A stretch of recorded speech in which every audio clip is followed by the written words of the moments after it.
और इस बीच बीजेपी का केजरीवाल पर हमला। बीजेपी की तरफ से कहा गया कि ईडी से डर रहे हैं केजरीवाल, ये कहना है शहजाद पूनावाला का। शराब घोटाले में फंस गई है आम आदमी पार्टी। भगोड़े की तरफ पेश आ रहे अरविंद केजरीवाल, क्योंकि उन्हें पता है कि उन्होंने अपराध तो किया है और अब विक्टिमहुड कार्ड खेलने से कुछ नहीं होगा। ये वही अरविंद केजरीवाल है जो अन्ना हजारे जी की उंगली पकड़कर कहते थे पहले इस्तीफा फिर जांच। दूसरों के विषय में, लालू के विषय में, सोनिया जी के विषय में, राहुल गांधी के विषय में, जब इनके साथ नहीं थे। आज लालू और पौन मुड़ी की संगत है। जो लोग कन्विक्टेड हैं तो कहते हैं कि भाड़ में जाए जांच, मैं क्यों पेश हूं। अपने आप को दिल्ली का मालिक समझते हैं और आज उनको जवाब देते नहीं बन रहा। यही अरविंद केजरीवाल का असली चेहरा है। ऐसा सियासी धर्मांतरण करप्शन पर कभी नहीं किया गया। तो चलिए इसी खबर पर हमारे दो सहयोगी हमारे साथ जुड़ गए हैं, जतिन और गायत्री। लेकिन जतिन, सबसे पहले आपके पास आते हुए, ये तीसरा समन है जब अरविंद केजरीवाल को जारी हुआ है।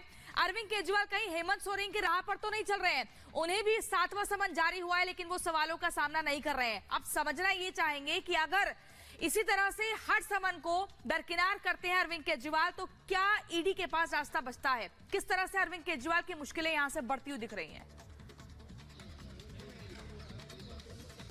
जी बिल्कुल, देखिए अरविंद केजरीवाल को तीसरा सम्मन दिया गया था और आज उस तीसरे सम्मन के लिए ईडी दफ्तर अरविंद केजरीवाल को पहुंचना था, जिसको लेकर ईडी दफ्तर तैयार है, अधिकारी अंदर है। और ईडी दफ्तर के बाहर की आप तस्वीर देख लेंगे तो धारा 144 दिल्ली पुलिस ने यहाँ पर लगा दी थी। पुलिस का डिप्लॉयमेंट यहाँ पर है, पैरामिलिट्री फोर्सेज का डिप्लॉयमेंट है। इंतजार था अरविंद केजरीवाल का कि वो आएंगे और इन्वेस्टिगेशन ज्वाइन करेंगे। लेकिन हुआ क्या कि जिससे पहले जो 2 सम्मन दिए गए थे, जिस तरीके का जवाब अरविंद केजरीवाल ने उन दोनों सम्मन को लेकर दिया, वैसे ही जवाब इस तीसरे सम्मन पर भी था कि ये सम्मन गैर संवैधानिक है, राजनीति से प्रेरित है। लेकिन 2 बड़ी बातें कही। एक ये कि वो इन्वेस्टिगेशन ज्वाइन करना चाहते हैं और दूसरी बड़ी बात ये कही कि चुनाव से पहले इस तरीके से जो सम्मन दिया गया वो कहीं ना कहीं राजनीति से प्रेरित है और गिरफ्तार करने की मंशा अरविंद केजरीवाल ने जताई। हालांकि अब ईडी क्या करेगी? ईडी के पास 2 रास्ते हैं। एक तो चौथा सम्मन अरविंद केजरीवाल को देना और एक दूसरा रास्ता इसमें यह है कि कोर्ट का रुख भी इख्तियार किया जाता है। और तस्वीरें मैं आपको लगातार ईडी दफ्तर के बाहर के दिखा दूं तो हैवी पुलिस डिप्लॉयमेंट आप यहां पर साफ तौर पर देखेंगे। दिल्ली पुलिस के जवान यहाँ पर है, क्योंकि अमूमन हम देखते हैं